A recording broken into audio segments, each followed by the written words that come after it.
Greetings, Gamer Nation. I'm Eliza Lambert. So, you've played D&D.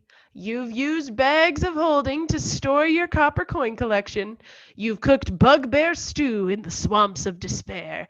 What else does the world of tabletop role-playing games have to offer you? Today, we're here to discuss Mothership, an RPG of space horror with the game's co-creator, Sean McCoy. I have here with me today Sean McCoy of Tuesday Night Games and co creator of Mothership. Hi, Sean. Thanks for joining me today. Hey, how's it going? Glad to be here. Going pretty well. So, starting off with the big question. What is Mothership? So, Mothership is a sci-fi horror tabletop role-playing game where you play a Teamster Marine, scientist, or android um, in space, trying to survive, excavating dangerous derelict craft, exploring crazy new worlds, examining unknown horrors, that kind of thing. Um, it's a D100 roll under system, very rules light, and has like a unique stress system where every time you fail a roll, you gain a point of stress. And if you ever critically fail a roll, you make what's called a panic check, where you roll a 1d20. We call it the panic die under your stress. If you roll under your stress, you freak out, something bad happens, which sort of creates a spiral of chaos. Yeah, that's the Realistic. short pitch for it. Yeah. Realistic. I too panic if I get too many things that go wrong at once. So would that be what would you say would be what the characters do in Mothership? So yeah, a lot like a game like D&D, you're going to be doing similar stuff, right? You can do what we say, anything you want. There's like a tactical infinity there where we really want to put the game in front of the players and say, hey, here's a sandbox, there's a derelict ship, there's a dangerous planet, like where do you want to go, what do you want to do? But your average Mothership player on any given session is going to be running away from stuff, hiding terrified in a locker room, as some like creature creeps by or whatever. But what's been really fascinating is that sci-fi horror is sort of a niche genre, but we found that it's actually very well loved and very expansive. There's a lot of stuff you can sort of do with it. In particular, our third-party publishers have shown that there's a lot to sci-fi horror that you wouldn't think at first glance. It's not just sort of aliens and robots and that kind of stuff, but we've had everything from like a dinosaur park, like in Jurassic Park with Dinoplex Cataclysm, to like a cybernetic technovirus that's taking over a space station. I like it. So you got a wide variety of options to play. You got Yes. kind of that sci-fi horror genre. It's kind of there's a lot to it. There's a lot more that you can do it with it. Yeah. It's what's great about fantasy is sort of everybody has a cultural touchstone there. If I say like we're gonna play a fantasy game, you probably have some idea of like, okay, maybe orcs, elves. I've seen Lord of the Rings, I've seen Harry Potter, there's some magic. With sci-fi, people are like, okay, well, are there robots? Are there not? It can be a little confusing for people at first, especially if you're the kind of person like me who's like, well, I don't know how technology works. I don't know how faster than light travel works, right? Yes, absolutely. So that could be a barrier to entry for some people. So we've tried hard to show that like there's a lot you can do with it. You don't need to be like sort of a math nerd or a space nerd to really get into it. Just think of yourself and what you would do there. Players are playing, normal everyday people. So react how you would react. Try to stay alive. We say survive, solve, or save. Pick one or pick 1.5. So, if you want to survive the mission and save the people, you probably won't know what's going on. If you want to solve the mystery and save the people, it'll probably cost you your life. And so we want to put those high stakes, hard decisions in front of players right from the get-go. I like that. That's an intriguing concept to it. So, for someone like myself who has only played D&D, what will someone find familiar in your game and what will be different? That's a great question. So D&D is like the touchstone in all of RPGs, right? So there's a lot that you're going to find familiar. We have 4 stats: strength, speed, intellect, and combat, which are very similar to your strength, dexterity, intelligence, and then we wrap up your base attack bonus, all this sort of stuff, into one stat called combat. You're going to be rolling dice. There's critical hits, there's critical fails. You're going to have skills. We have a cool skill tree. Like if you've ever played a game like Diablo or World of Warcraft, you have to get your prerequisite skills to get the new ones. So you're going to be, rolling dice and describing an environment and what your player character does. The things that are different are like it's a D100 system, not a D20 system. And the biggest difference if you've played 5e versus Mothership is what's called a rules light game, meaning that the whole Mothership rulebook is only about 48 pages long, and all the rules are sort of printed on the back here.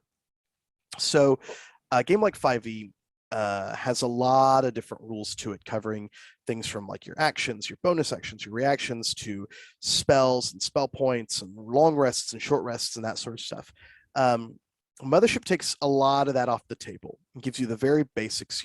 Roll under your stat on D100 to succeed. If you fail, you gain a stress. If you critically fail, you make a panic check. And then from there says, okay, you players, you warden, which is what we call the DM in our game, we trust you to make rulings that account for all the other situations that may come up. We've given you a good chassis, good structure to play around with, and we give you good advice in our new Warden's Operations Manual, which is like our DMG, to help you learn how to make rulings and learn how to come up with house rules. But for me, that's the fun part of the game, is when you get into those, not arguments, but those little discussions, sometimes arguments about like, okay, how would you guys handle this situation? We don't really have a good rule for it. And instead of spending that time looking it up, I'd rather spend that time engaged in discussion with my friends. And then now we have something that's ours, and the game becomes ours in that way. So the biggest thing that you'll notice is just the lack of mechanics, the lack of stuff. We want you to be thinking about the monster that's coming after you, and what you would do to escape it, rather than how many points do I have? How many, you know what I mean? How many death checks do I need to make? We want to keep you just immersed as much as possible.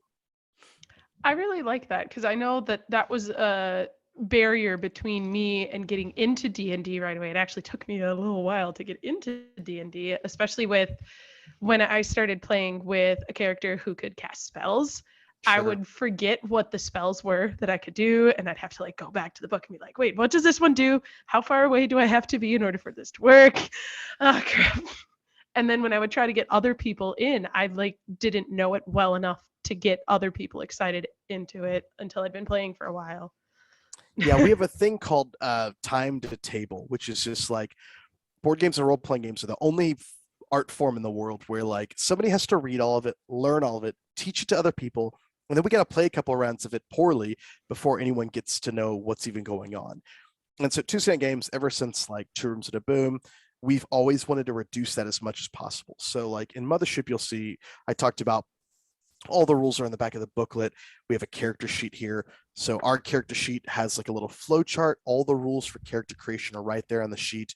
So we're not having to pass a book around or share or anything like that. I can hand you the sheet and say, okay, let's go. Because we knew we would be up against some of these bigger games, and we would have to be fighting for a spot at the table. And if players were going to have to pass a book, hit that learning curve, it was just going to take Mothership forever to take off.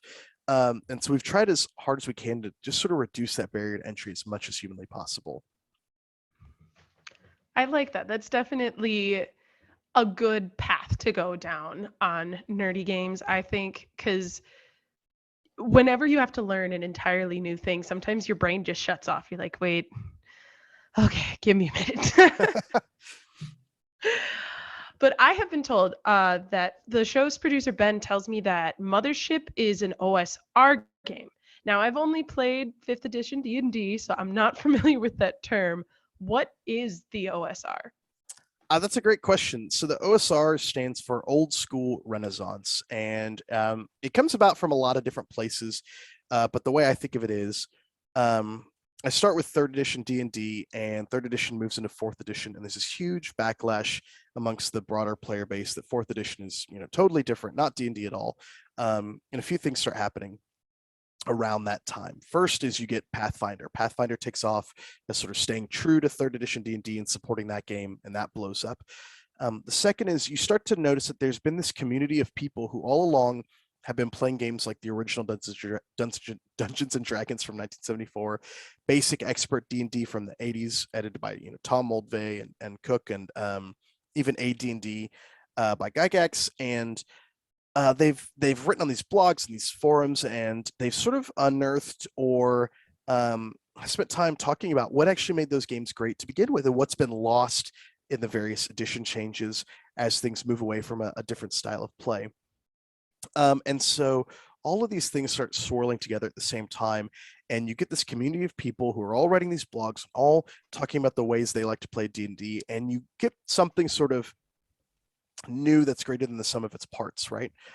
You get a sort of situation where you have people writing these retro clones, which are just basically like their own tweaked versions of the game because of the open games license that Wizards of the Coast and Hasbro put out. So, people can make content for D&D without, getting sued anymore. And so there's this huge proliferation of retro clones, new content, new games, and all these people sort of sharing information and playing.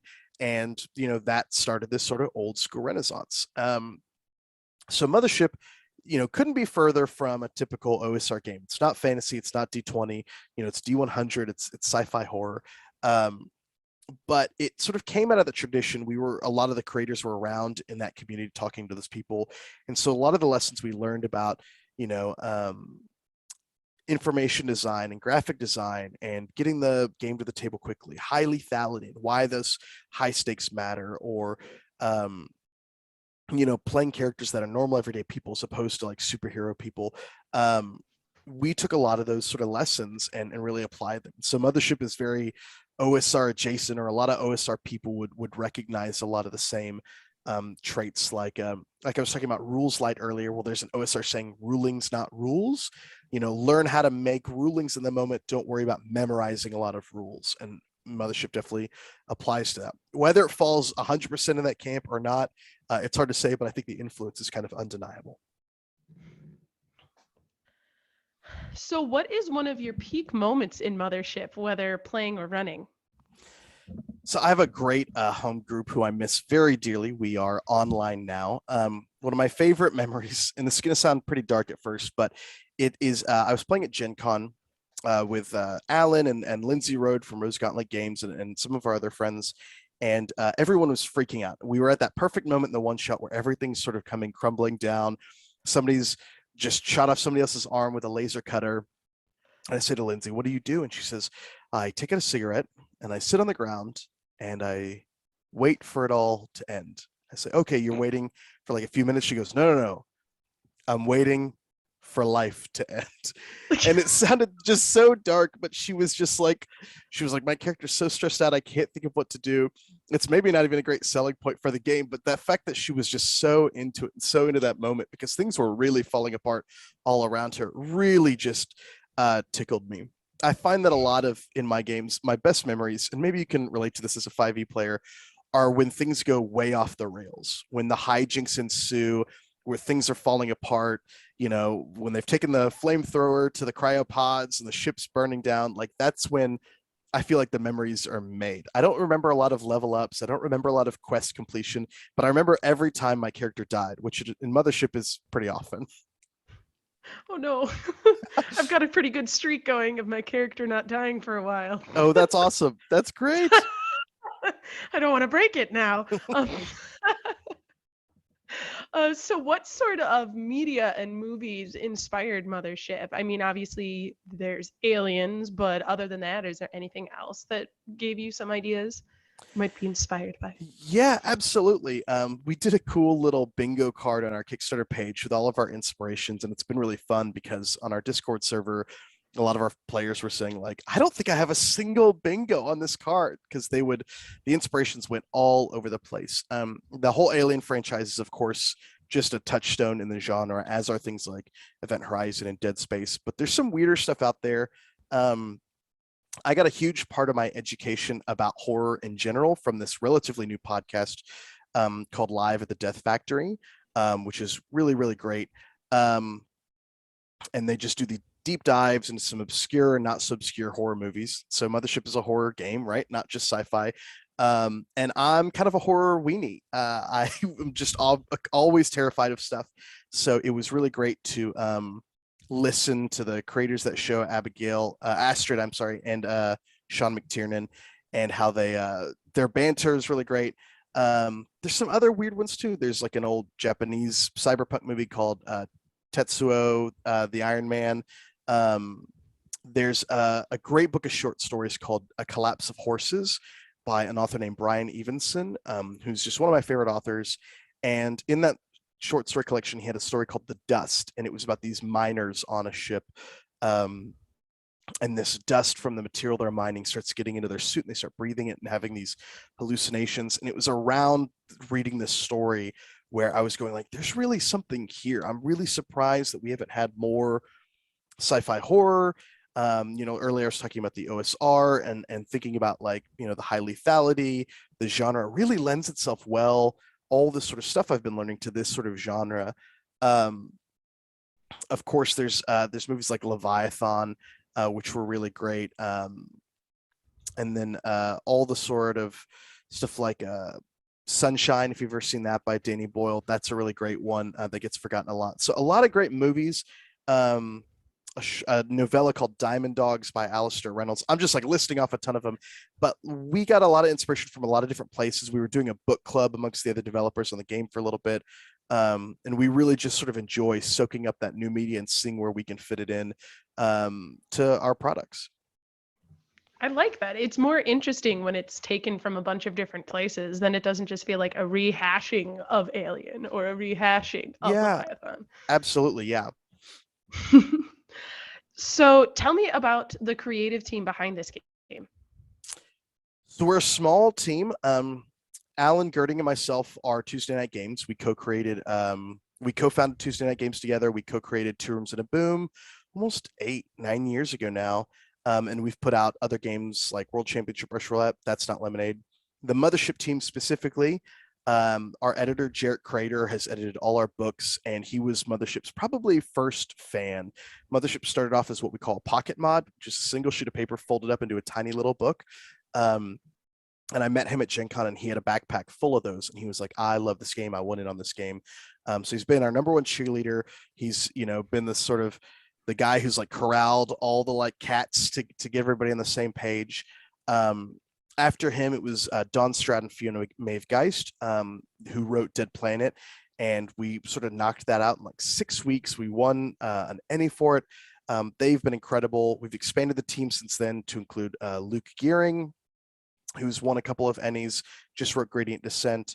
And then we've got a few other developers, Tyler Kimball, Nick Reed, who are some of our other developers who've invented tons of cool stuff. Like Tyler invented the skill tree, Nick did a lot of our CG stuff, and he's part of my home group.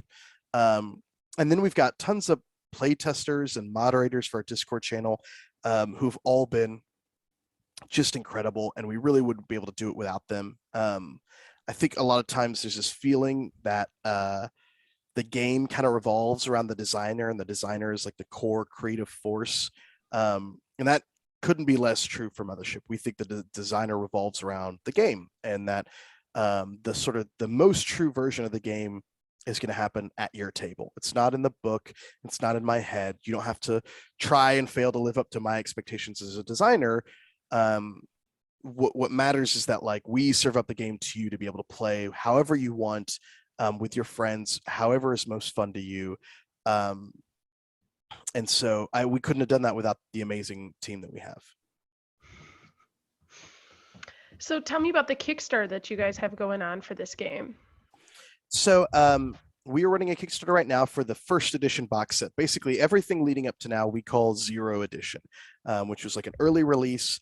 And we sort of got caught with our pants down in that like the game started taking off, becoming popular, and we had to release modules and adventures just to keep up with the demand, and not lose our momentum. But there were so many things we wanted to go back and tweak that if we had known like it would have taken off as quickly as it did, we would have maybe given ourselves 6 months to like make sure everything was tweaked just right. And so now we're finally going back, making those tweaks with an updated player's guide, a warden's guide, the warden's operations manual, which is like a dungeon master's guide, and then a book of horrors called Unconfirmed Contact Reports, which is like a monster manual.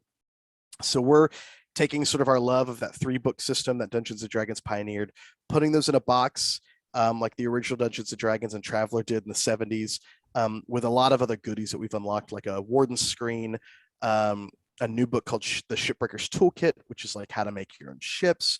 There's like a patch, there's dice, there's a conversion kit for the old stuff to the new stuff. We've got a deluxe box that has all the old modules thrown in. So we've really thrown everything we can at this Kickstarter, just to make like something that we really love, that old fans will love, and that new people can jump on board and sort of get everything really quickly. We've tried to keep it affordable. Role-playing books can be pretty expensive. I think it's, to get all the D&D books, the core books is over $100. So we've tried to make sure that we can not break the bank for too many people. It's live right now. You can go to survivesolvesave.com and it'll take you to the Kickstarter page. And it runs till December 2nd. And we just unlocked a new stretch goal tonight, which is pretty exciting while we're recording. And we've got a few more surprise ones on the way. So I'm really, really excited. If anything I've said, clicks in your brain at all, definitely go check it out. There's a lot more about the system, a lot of great art that you could take a look at to see if you're interested. All right, we'll see if we can get a link below to the Kickstarter in our show notes. So are there any RPGs not created by you that you would think would be good for a person like myself who has only played D&D to try? Yeah, absolutely. The first thing that comes to mind is a game called Troika. Troika is really interesting because in the UK, a game called Fighting Fantasy kind of took off instead of Dungeons and Dragons. D&D obviously became very big there as well. But they made these solo RPG books that kind of like choose your own adventure with a character sheet. And then they made a role-playing game called Advanced Fighting Fantasy. Troika is kind of like a retro clone of that, but a lot weirder, a lot stranger, with a really cool sort of implied setting that leaves a lot up to your creators. In particular, I'd like to you want to check out a book called Permian Nations, which is Troika's book, and it's by Evie Lockhart, and it's got this like Pokemon dinosaur aesthetic. So if you're into like a super cutesy, super weird sort of dino what's the word? Plane of existence, Permian Nations by Troika is great. Highly recommended. I'd also recommend a game called Kanabo by Monkey's Paw Games. It's kind of like Seventh Samurai. It's like a samurai type of game that if you're interested in RPGs, you couldn't really go wrong there. I'm a big Akira Kurosawa fan, so that one really touches my heart. And then the other thing I'd recommend, so if you've only played D&D or you've only played 5e, a good way to sort of get out of your comfort zone without having to learn a totally new system is start looking around at these independent creators who are creating sort of fantasy stuff that's not necessarily 5e, but is D&D sort of friendly. I would look into people like Evelyn Moreau, who's got these just beautiful artwork that she does. And some of these other creators like Micah Anderson and their sort of work. There's all this sort of like cool stuff that's sort of going on by these independent creators that are making content that is totally portable into your 5e game, but that isn't just in the DM's Guild sort of arena. And that can sort of lead you to these other games and other systems and other communities. But you don't have to just jump out of your comfort zone immediately and start playing, some crazy cyberpunk game that you've never heard of. You could start just introducing some of this content from some of these other places. All right. Well, I like a lot of those recommendations. Those are very intriguing. Is there anything else you'd like to add? It's just a really exciting time for designers and small publishers right now. Kickstarter, of course, has been going strong. Zine Quest is like the perfect time to sort of get your book out there. But also Mothership, first print run 3 years ago was 50 copies that we printed at a website called mixam.com for, I think, $100 or whatever. Not everyone has $100, but it was a relatively small run. From that, we went on and made a module and a module and a module, um, and the barriers to entry are lower and lower and lower. There's more affordable layout and graphic design software than ever before. There's more people doing Patreons and stuff like that for maps or character art and that kind of thing. And the community has been really good at building up those creators. Even in the Mothership community, we have a third-party publisher program where people can create their own content for Mothership and sell it, like with a license for free, like with a free license that we don't charge for. Uh, and they've been so supportive. They team up. They do like cross promotion for their books. They have their own like Discord server where they recommend printers and advertising, all this sort of stuff. So if you're the kind of person like me who really wants to create, really wants to publish, there couldn't be a better time to jump into it than right now. Well, thank you for meeting with me today. I've had fun talking about this game with you. Yeah, thanks for having me. It's been a lot of fun. On Twitter, we are at After D&D. So go ahead and hit that subscribe button below and tell a friend about our little show. With that, I am Eliza Lambert, your guide to your next geeky game, signing off.